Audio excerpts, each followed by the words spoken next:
As Catherine stood in front of the mirror, carefully applying her makeup, the weight of her words hung in the air, suffocating the very essence of our relationship. The reflection looking back at me was not only her reflection, but a stark reminder of the cracks in our once solid family foundation. Each stroke of her lipstick was like a dagger piercing my heart, a painful reminder of the intimacy she willingly shared with someone else. Catherine, will you change your mind after all? I asked, my voice trembling with desperation, hoping to ignite a spark of reason in her eyes. But her gaze remained resolute, defying my pleas. Desmond, we've already talked about this, she objected, her tone firm, but tinged with sadness. I'm leaving, and he wants me, and I want him. Oh, this tool is really huge. I'm ready to fumble it forever. You have to accept that. Her words echoed in the void of our shared history, a history that now seemed distant and irretrievable. How could I accept this betrayal from the woman who had been my confidant, my life partner, my everything? The pain of that realization cut deeper than any blade, leaving me standing on the wreckage of our shattered dreams, clinging to the fading remnants of a love that was slipping through my fingers like grains of sand. As I searched desperately for a glimmer of understanding in Catherine's eyes, her demeanor changed into something colder and more calculating. It was as if a veil had opened, revealing a side of her I'd never seen before. You know full well what the consequences will be if you decide to divorce me, she stated, and there was a venomous mixture of warning and manipulation in her words. With each syllable, she painted a grim picture of the consequences, a landscape strewn with the wreckage of my financial security and emotional well-being. It was a scenario carefully crafted to leave me at a disadvantage, to strip me of any semblance of power or control I hoped to retain. And as the weight of her ultimatum came over me like a suffocating blanket, I realized that the woman standing before me was no longer the Catherine I had married. She had become a stranger, a puppeteer pulling the strings of my life, callously disregarding the love and trust we had once shared. In that moment, the realization struck me with such force that I staggered back, questioning everything I thought I knew about the woman to whom I had dedicated my heart. Catherine's abrupt shift left me perplexed, questioning whether the person before me was truly the Catherine I had known or merely a mask hiding a stranger beneath. Her motives were as elusive as her demeanor, leaving me grasping at shadows in a futile attempt to understand her. The allusion to my mother's imagined endorsement only deepened my bewilderment, adding another layer to the enigma that was Catherine. It seemed Catherine believed that manipulating me was not only acceptable but essential in establishing her dominance within our marriage. This revelation stood in stark contradiction to the woman I had believed her to be: compassionate, honest, and sincere. The chasm between perception and reality widened with each passing moment, leaving me adrift in a sea of doubt and disillusionment.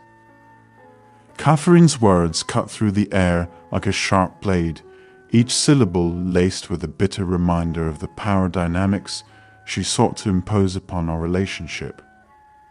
As she spoke of my father's acquiescence to my mother's will, I couldn't help but feel a surge of indignation rising within me. Was this the fate she envisioned for us? A twisted echo of the past, where my voice would be drowned out by the echoes of her commands. The image of my father, once strong and proud, reduced to a mere shadow of himself, haunted my thoughts like a ghost from a forgotten nightmare.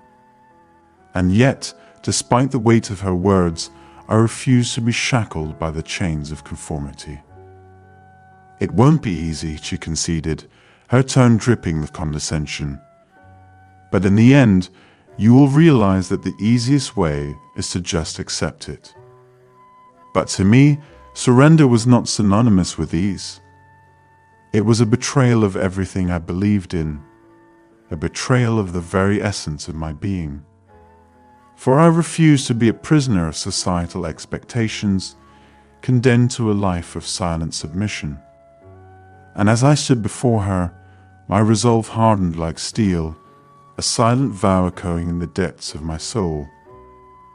I would not be another casualty in the war of gender roles sacrificed upon the altar of patriarchal tradition. She declared, finishing her makeup with a practiced hand. Catherine was undeniably stunning. Her gypsy heritage lent her a captivating allure with her dark skin and sleek black hair. Despite once bemoaning her slightly petite nose, it now complemented her deep brown eyes, adding to her exotic charm. I truly believed I had found a treasure in her. As I met Catherine's gaze with unwavering determination, I felt the weight of my words hanging heavy in the air between us, a silent plea for her to reconsider. But instead of meeting my resolve with empathy or understanding, she regarded me with a dismissive gaze, as though my objections were nothing more than the ramblings of a naive child. The sting of her indifference cut deeper than any blade, leaving me feeling exposed and vulnerable in the face of her indifference. "I understand this is difficult for you," she began, her voice softening slightly, "but I do love you." Her words offered little solace in the face of the betrayal looming on the horizon, a betrayal that threatened to tear apart the very fabric of our marriage. "I married you because of my affection for you," she continued, each syllable ringing hollow in my ears, "and because you're a wonderful husband and father." But her attempts to justify her actions only served to fuel the fire of my resentment, a resentment born from the realization that I had been deceived by the woman I loved. And as she spoke of her need for multiple partners, I felt a wave of nausea wash over me, the bitter taste of betrayal lingering on my tongue. "If you cease this resistance," she offered, her words dripping with false promises, "I'll reward you upon my return." But the thought of being bought and sold like a piece of property filled me with a sense of revulsion, a revulsion that threatened to consume me whole. For in that moment, I realized that the woman I had once loved was nothing more than a stranger wearing her face, a stranger whose actions have shattered the illusion of our happiness beyond repair. Did she genuinely find that proposal enticing? Her demeanor shifted to seriousness as she spoke further. "You may not agree with it, but you'll come to accept it, just like everything else that can't change. I won't engage intimately with you anymore. He desires exclusivity from me. However, I'll continue to support you in other ways." Her words carried a finality that struck me deeply. "Why did you choose him over me?" Frustration tinged my voice as I questioned her decision. She chuckled in response. "I've told you, Desmond, no single man can fulfill all my needs. Besides, he earns a mere $2,500 a year. He's nobody at the warehouse. We need your income to sustain the lifestyle that I and our children deserve." I realized she hadn't mentioned loving me once. "How do I look?" Her question lacked any trace of affection, prompting me to notice its absence. "Terrible," I replied bluntly. She chuckled, seeing through my attempt at cruelty. "You're just trying to be harsh." But that's exactly what I expected. She grabbed her purse, slipping in her ID, a spare lipstick, and some emergency cash before heading to the front door. As she attempted to kiss me goodbye, I turned my head, allowing her lips to meet only my cheek, a gesture that left me feeling unsettled. "Desmond, I know this will be challenging for you." She began with a tone of reassurance, acknowledging that this wasn't the life I had anticipated, but assuring me that I would adjust, and perhaps even find appreciation in the newfound lack of responsibility. "Everything will work out in the end, you'll see," she said, implying that my background as a soldier, accustomed to following orders, would somehow make this transition easier. As she hurried out the door, leaving me with some spare time, it struck me that she had never delved into my military service, perhaps seeing it as the only aspect of my life she could relate to. But military service was more than just following orders, something she would soon come to understand. Deciding to reach out to her mother, I realized I knew more than they might suspect. Turning to Christine, I recounted the conversation with Catherine, faintly surprised by the extent of her influence on her father. Christine echoed Catherine's sentiments, asserting that women were naturally suited to lead and must use all available means to maintain that advantage. "It's hard to wrap my head around," I admitted, struggling to contain my incredulity. "So just like Matthew, my primary role is to provide financial support in raising children." My disbelief seeped into my voice. Christine nodded, offering reassurance that Catherine's temporary loyalty to another man was necessary to establish the proper dynamic early on.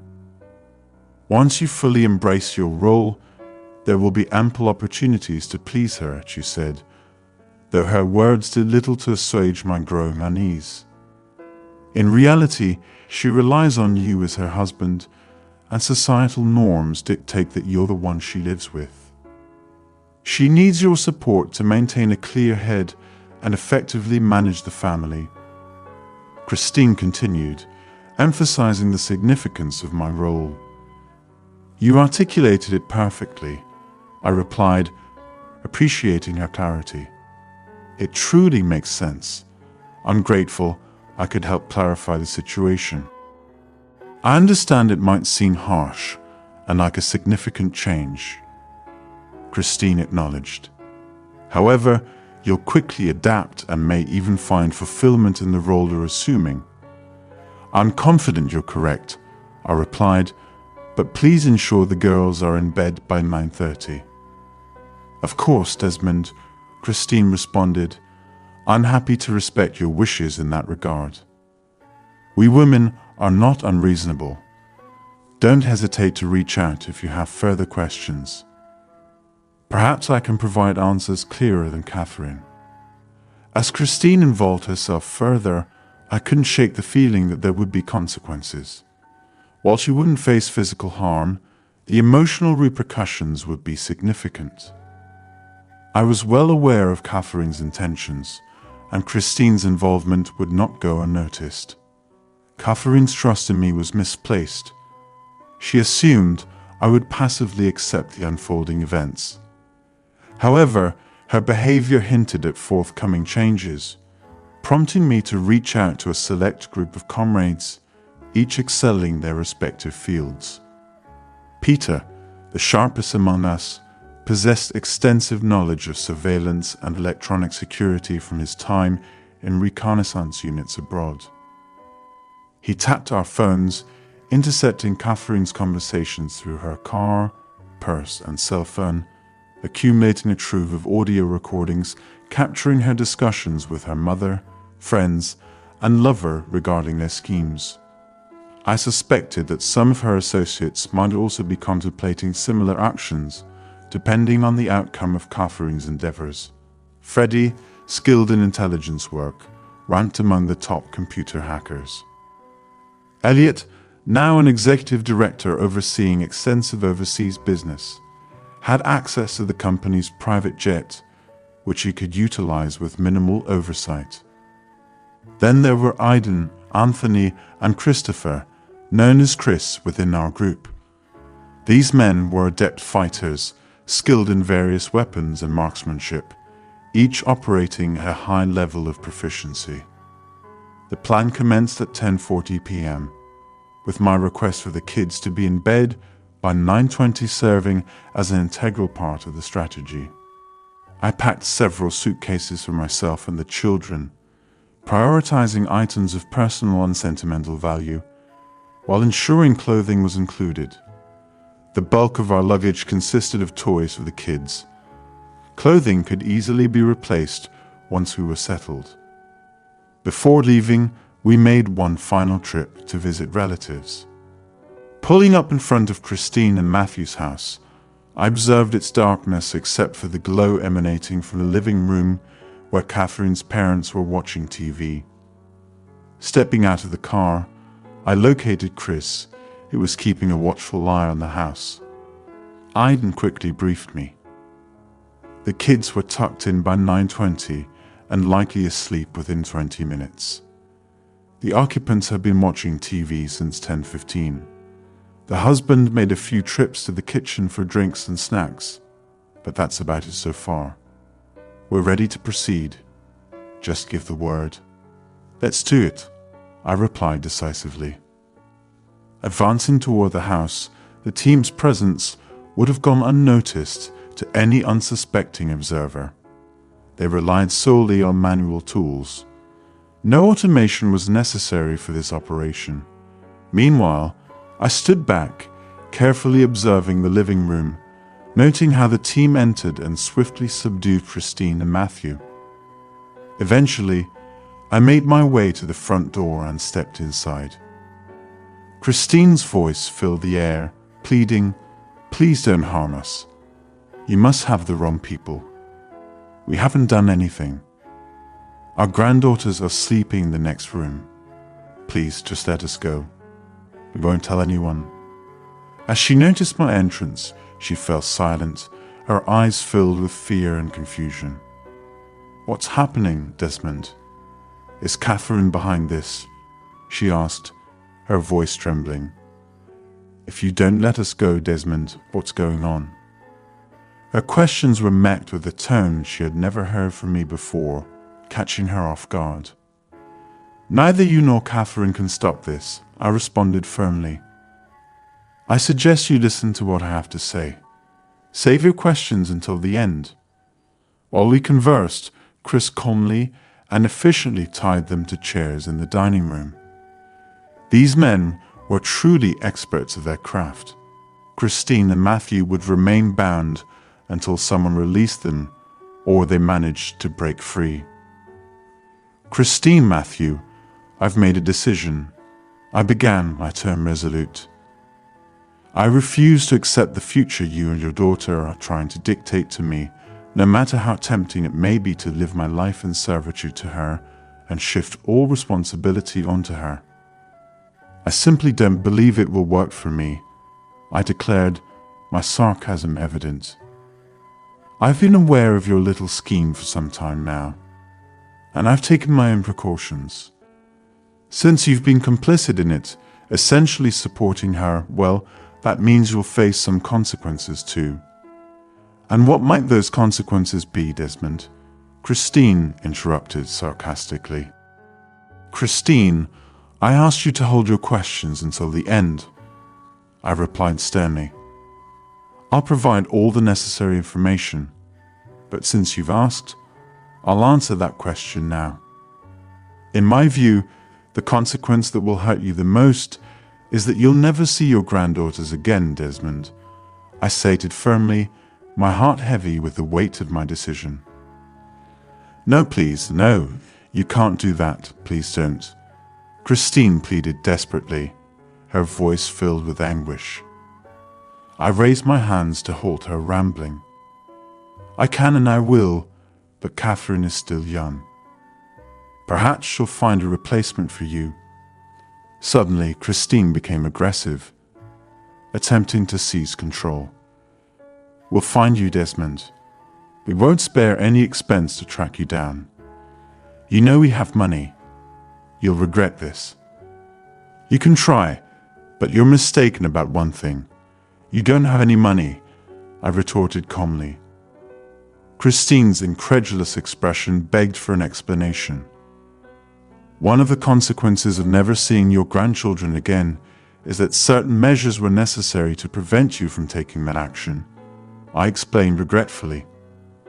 "So I took the regrettable step of emptying all your bank accounts, except for enough to sustain you for a month or two. This includes your investment accounts And even that secret bank account you and Catherine opened as a backup fund, which you thought I didn't know about. How could you do this? Christine exclaimed, shock evident in her voice.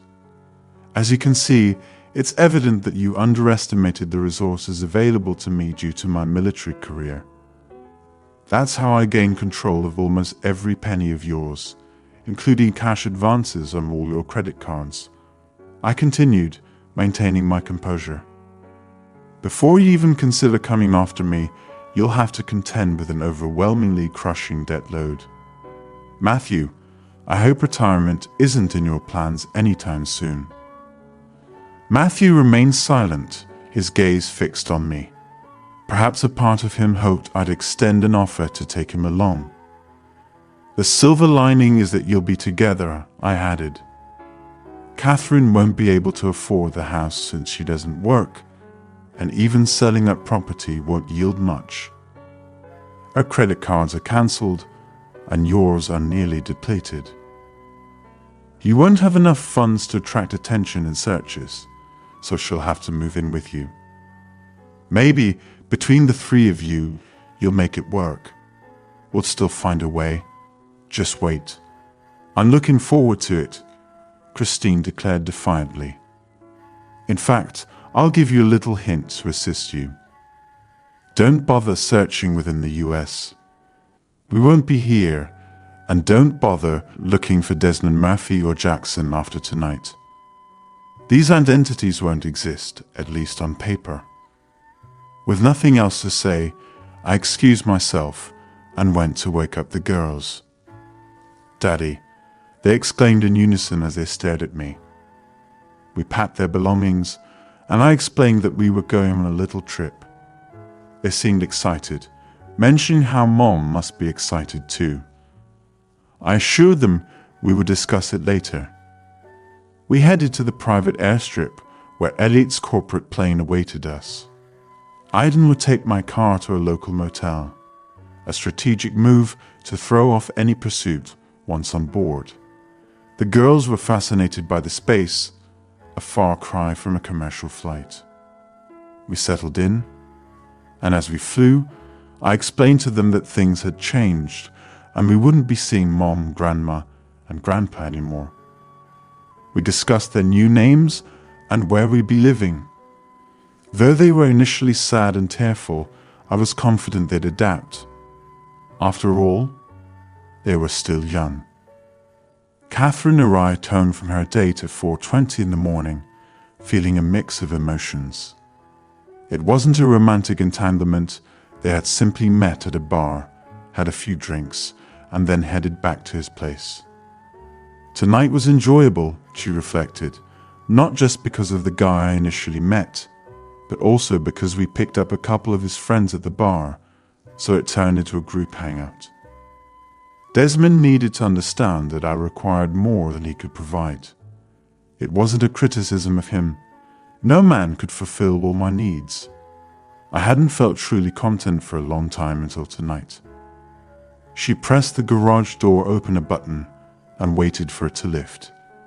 It wasn't surprising that Desmond's spot was empty.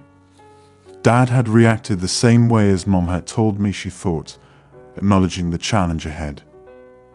I hoped everything would proceed smoothly, but Mom was right in saying that male ego wouldn't easily accept our situation.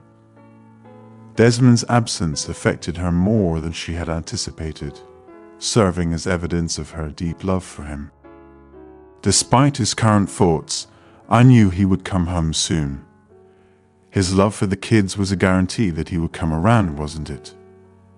Catherine chuckled at the thought of him returning, perhaps pleading with her to let him serve her just to see the girls. Yet Desmond still hadn't returned. While it wasn't unexpected, the longer he stayed away, the more determined she became to receive an apology from him. After a long shower, I slipped into bed and quickly fell asleep.